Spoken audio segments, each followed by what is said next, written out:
Sonic Riders is one of many racing games featuring characters from the Sonic the Hedgehog franchise. Apparently, it's also the first major Sonic racing game to be released after the immaculate 1997 title, Sonic R. The unique thing about this game is that everyone races on what's known as extreme gear, instead of in carts or mostly on foot. While you primarily play on hoverboards throughout the main story mode, extreme gears also have other forms such as skates, bikes, and more. Each of the extreme gears has a set of stats based on dash, limit, power, and cornering. This also goes for anyone you choose to play as, with each character having their own type that best suits their playstyle. This varies between speed, fly, and power types. There's a wide range of gears that you can choose from to pair with your favorite character. Depending on what gear you choose will either boost or hinder their stats. And that brings up the question I ask myself time and time again. What is the worst character and gear combo? After doing a little research and testing, I thought I had come to one conclusion. I read a few forums that say the worst gear could be the hovercraft, due to its high speed and bad handling. I paired this with E10000G because it has pretty low stats all around, but in all actuality, it didn't seem too bad. Sonic Riders is a game where speed thrives above all else, so I had to find something a bit slower. With some more tests later and a little help from my chat, I believe I found one of the worst combos in the entire game. Cream the Rabbit is a fly-type character, whose stats aside from dash are low to mid-tier.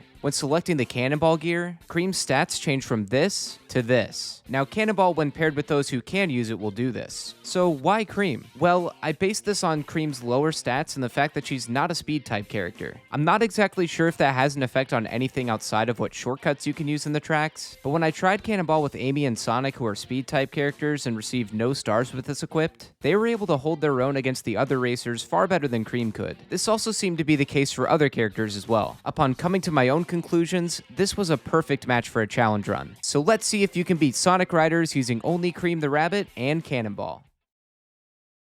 First things first, Sonic Riders doesn't have a story mode for Cream to play on. She's an unlockable character that can only be used in other modes. There is a World Grand Prix which uses the tracks from the Hero and Babylon story modes. So for this challenge, I'll be completing those by getting first place overall in each cup. There's also a few extra tracks that you can play on outside of the World Grand Prix. I'll be going through them as well, but with a first place requirement in those tracks. Before I begin, I'll explain how the Grand Prix and races work, along with providing a little more info on what makes Cannonball a rough extreme gear to choose. The Grand Prix is like any other. There are 2 cups that have 5 tracks each. Completing a race will give you points depending on where you place. This goes from 10 for first, all the way down to 0 for 8th. Whoever has the most points at the end of the cup wins. Now for the races themselves. This is where Sonic Riders stands out from your average racing game. First off, the beginning of the race has you building momentum as much as possible during a countdown for the best start boost. If you try to leave too early, you'll hit the electric gate and be stunned for a second. The gears are powered by air, which slowly depletes over time. Boosting can also be done at the cost of some of your air. You can replenish your air in a few ways. The main way is stopping by an air pit for a quick refill on your meter. You can also gain more air by performing air tricks. Depending on your air trick, you'll be given a rank that will determine how much air you receive. Moving the joystick around quickly while on an automatic trail can also replenish your air. However, depending on the gear you choose, it may have an effect on these options. If you run out of air, you'll likely have to run to the nearest air pit for more. You can collect rings on the tracks to increase your maximum air tank and make you faster. With 30 rings, you can increase your speed, air tank, and attack other players that are close to you. 60 rings boosts this even more and gives the character a different attack. If you fall off a track or are attacked by another player, you'll lose all your rings and have to start from scratch. Rings and air can be found in item boxes throughout the tracks. You can also get weapons and power-ups that include a huge bomb, invincible barrier, magnetic barrier, a speed increase, and a speed decrease. Depending on the gear you're using along with your speed, you can cause the turbulence to form behind you. While on the turbulence, you can perform tricks and gain more speed to help you catch up. The creator of the turbulence can also cut it off at any point. With that all covered, let's make this quick and say that Cannonball is irrelevant to most of these things. Your special type remains unaffected, but you're unable to attack other players or create turbulence.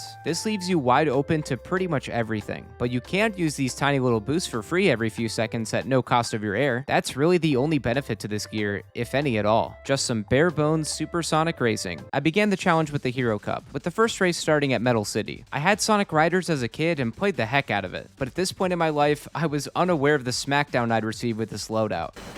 Watch this. Okay, never mind. I want a pit stop, please. I'm passing every pit stop in town. I didn't get my air tank leveled up until the second lap, and it was immediately taken away from me. You fool. You've only awakened me. God.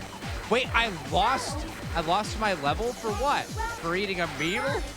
A succulent Chinese meal? I finished this race in 7th. Pretty bad, but enough to get me 1 point on the board. Race number 2 is in Splash Canyon. Sounds like some kind of knockoff Disneyland theme park area. I was going in and out of 2nd and 3rd place in the first lap. Then I tried to hit one of the fly shortcuts.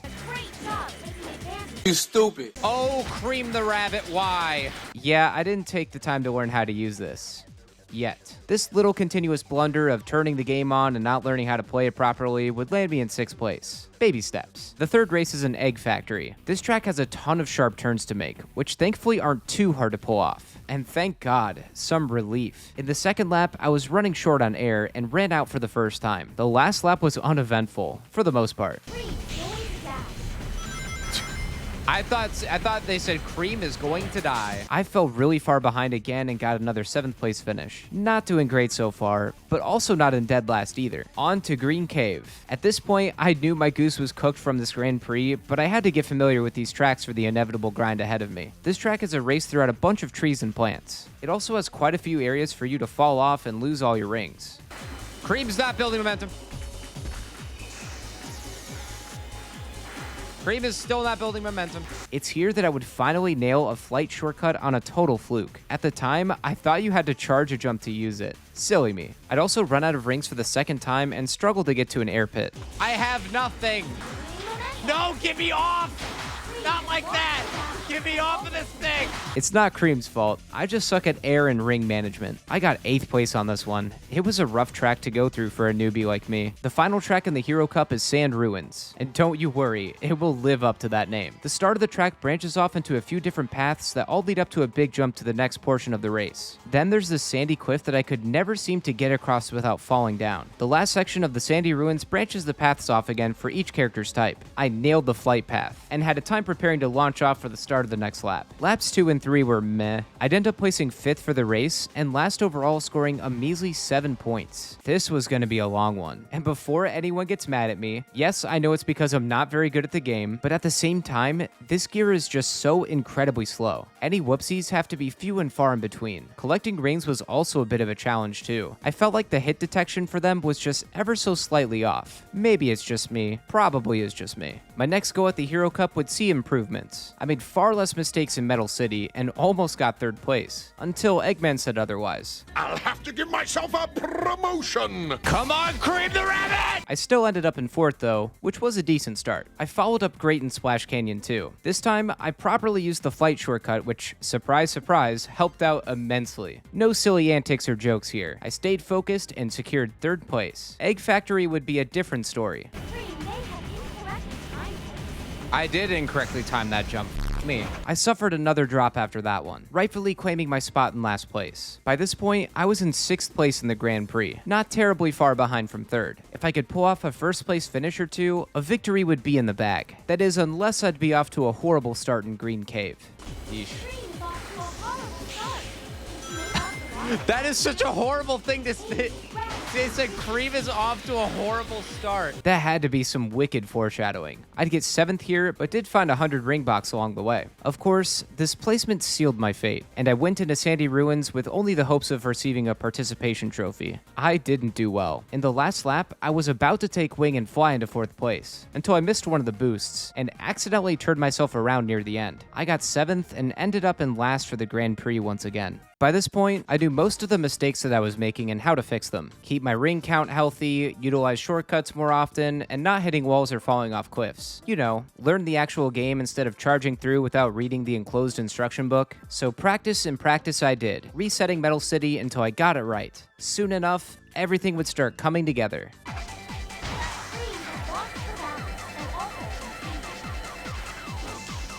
Oh! Oh, yes! Yes! Let's go, dude. Ooh, baby, baby. My movement had been so slow, I was pretty happy to see that a 1st place finish was possible at all. Finally, I had a whopping 10 points to start with, almost as many points as I could accumulate by the end, all from one race. I continued building momentum in Splash Canyon. I weaved in and out of 2nd and 3rd place. Thanks to Knuckles' turbulence, I scurried past the finish line to get 2nd. Things were going great. I was a decent amount ahead in the standings, despite only having done 2 out of the 5 races so far. It was exciting. Nothing could stop me now. Oh, 5th. Wait, 6th? Oh my god, at the last second, dude.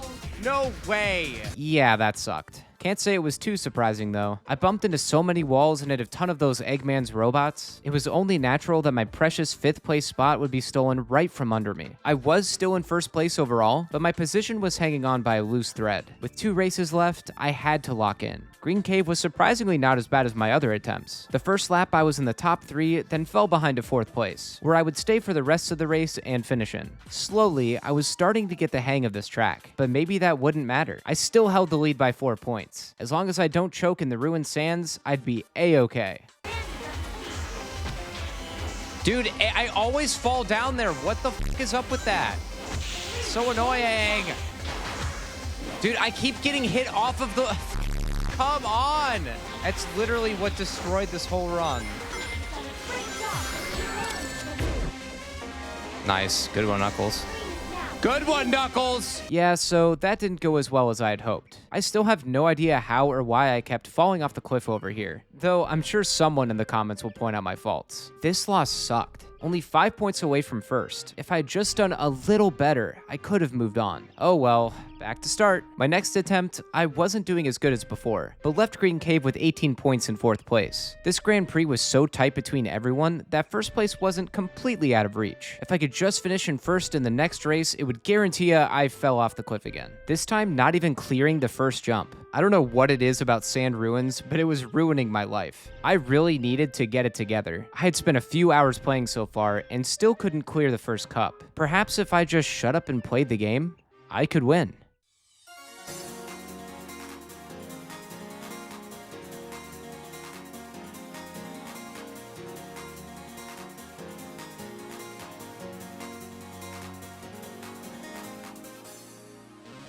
I am not joking when I say this. The moment I just stopped talking and cracking wise in the middle of the races, I pulled through and finished the Hero Cup in 1st. I could finally move on to the Babylon Cup. We start off at Night Chase. It's almost the same as Metal City, but takes place at night and has some different areas to race around. There's also some cops lurking around too. Police? He just assaulted that officer. No talking, no jutsu wasn't working out in my favor in this race. I finished in 6th, but it was my first crack at this. Splash Canyon turns into Red Canyon next. Must be cousins with Sonic Adventure's Red Mountain. Like Night Chase, this track switches things up a little bit from Splash Canyon. We get to explore inside the canyon a bit, and the shortcuts are moved around as well. I spent a good portion of my time in 3rd place throughout the 1st and 2nd laps, until I ran out of air and decided that I had enough Sonic Riders for one day. So I turned off my real GameCube that I was playing on and called it a night. The next afternoon, I clocked out of work and then clocked right back into work to take down the Babylon Cup. Night Chase was proving to be far tougher than its daytime variant. It took quite a few resets, but I eventually accepted a 5th place finish. Red Canyon was about the same in terms of difficulty, but maybe that's just how the Babylon Cup was supposed to be. I was down bad, but also in 7th place in the 2nd lap. Hitting the flight boost right by the water wheel proved to be an incredibly useful shortcut for this track. This helped me bounce back a little to finish in 4th. The Egg Factory turned into an Ice Factory for the 3rd race. This counterpart was actually not as annoying as Egg Factory. Sharp turns to hit, some robots and now machinery to avoid. It wasn't too bad. I accidentally found the 100 ring box in the 1st lap and carried that with me all the way off the track in the 3rd lap. In the end, I got 5th place. Now it's White Cave instead of Green Cave. The snow kind of brings out a Metal Gear Solid vibe to this track. I gotta say, this variant track is probably most similar to the original, but with way less tree branches to ride around on. I was just as bad at White Cave like my first few rodeos at Green Cave. Really though, my biggest problem here and overall was collecting rings. I just had the worst time trying to collect the most basic thing in every Sonic game ever made. This one, I finished out in 6th. Here we are, Dark Desert, our first glimpse at the last track. Probably for a while. At the start, I was slipping and sliding all over the dang place. Then when the paths branched out, I accidentally went to the power side and continued to have a wall-hitting fiesta. To continue to add on to my misery, I ran out of rings in the 2nd lap. This would soon be followed by a botched flight path into the air dashes. It was not a great time in the Dark Desert. But of course, there was no saving this run, and that's okay. I was improving by the minute and would surely have the Babylon Cup down in no time. Or maybe it would be sometime. A fair bit of it. I plopped my butt down in my chair that has little to no lumbar support and worked my fingers to the bone for the next hour and a half trying to make a run happen. No, actually. I was spinning my joystick, which by the way is hard plastic, so much on the auto trail segments that I actually hurt my palm while playing this game. The things I do for content sometimes. I really need one of those Nintendo gloves. The Babylon Cup was definitely harder than the Hero Cup. At least it was to me. On one of my attempts, I took 4th place in Night Chase and kept it going from there. This was followed by a 1st place spot in Red Canyon. I gotta give it up to the flight shortcut again. It feels like it's too good in this track. Ice Factory was not going so great in the first lap, but I pulled myself together in the end and went from 7th in the first lap to a 3rd place run. With 2 more tracks to go, I had a small lead in 1st place. White Cave was up next, and I could solidify my lead as long as I didn't fly out of bounds for seemingly no reason in the last lap. What the f was that? It wouldn't be a Sonic game without a little bit of jankiness. Before this, I was consistently between 2nd and 4th place. Sucks, but it is a challenge run after all. Gotta overcome anything and everything. Now this put me in a little bit of trouble. Between 4th and 1st place, this was anyone's race and very much still mine to lose. With 1 more track left, I'd have to bust out all the stops to bring this home. Once more, not talking and playing the game proved to be my greatest strategy. And while I took 2nd in the race, I got 1st overall in the Babylon Cup. But when the day is done and the race is won, the challenge run has only just begun. I still had 5 more tracks left to go, and this time I had to be in 1st place to complete them. The first one I went with was Babylon Garden. Here, you race around a castle-like area in the sky. There's a bunch of tight turns that can lead to falling right out of the sky if you're not careful enough. Eventually, there's a large turbulence that everyone has to go through, and right after that, an automatic trail with a great value R-Wing. Unfortunate for me, because my hand was still in pain, and this section was a good opportunity to catch up a little. I went into this thinking it'd be a walk in the park, but of course it wasn't. Oh my God, no way, dude. I reset this race a bunch of times. On one of my run-throughs, I was in the final lap, neck and neck with Rouge for 1st place with her being a little bit ahead of me.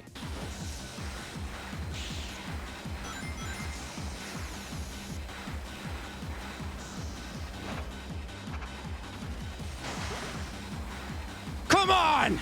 Yes! Next up was Sky Road, and this track was just as bad, if not harder than Babylon Garden. I specifically had an issue with this broken piece of ruins over here. What the f, man? I hit this thing at the worst time every time. Look at how much room there is here. I also had the worst time of my life trying to collect any rings. Collect the damn rings already, for the love of God!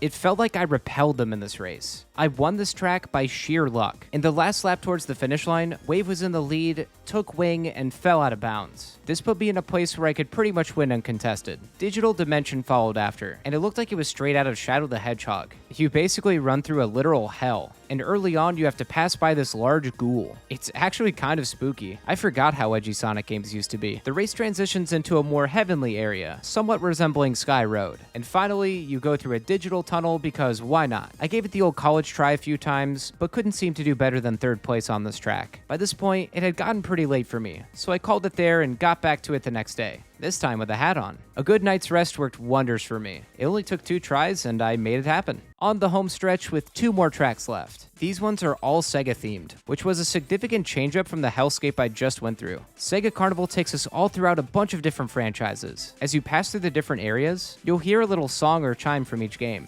This track was a fun time. The best thing here was the Crazy Taxi shortcut. It didn't take too long to win this one too. Now to the final boss, Sega Illusion. Even more franchises that Time and Sega forgot make an appearance here, but that's not the only disappointing news. This race was insane. Someone was always light years ahead in 1st place, and I couldn't tell you how or why that was. One moment, you're contending for 1st place in the first 2 laps, and then out of nowhere, some CPU is about to cross the finish line. I had to have been missing something here, but even going through the Nights in a Dream shortcut or taking a quick path in the Choo Choo Rocket area, I was unable to catch up. After many retries, I'd soon see that 1st place win I was pining for. Everything in this race just seemed to click. I wasn't even that far ahead of everyone else like the CPUs were. It just worked out in my favor this time. With all the cups and tracks now completed, I proved that you can beat Sonic Riders using only Cream and Cannonball. Thank you all so much for watching. I have fond memories of playing this game when I was younger, but that could also be said about every Sonic game from my youth. I just love this franchise so much. This challenge was certainly an interesting one to overcome. Cannonball is just completely worthless and has virtually no benefit. The boost at no cost of air is nice, but you gotta be spamming it until the cows come home if you want any chance of a win. Be sure to hit the like button if you enjoyed this video. Also, I stream all of my challenge runs live on my Twitch channel and here on YouTube. If you'd like to check that out, be sure to subscribe or follow me on Twitch. The link to my Twitch channel, along with links to my other social media accounts, can be found in the description.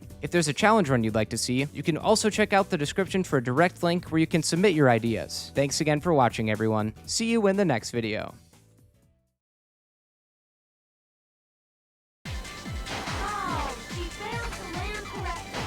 Me talking to any women. Aw, he failed to riz correctly.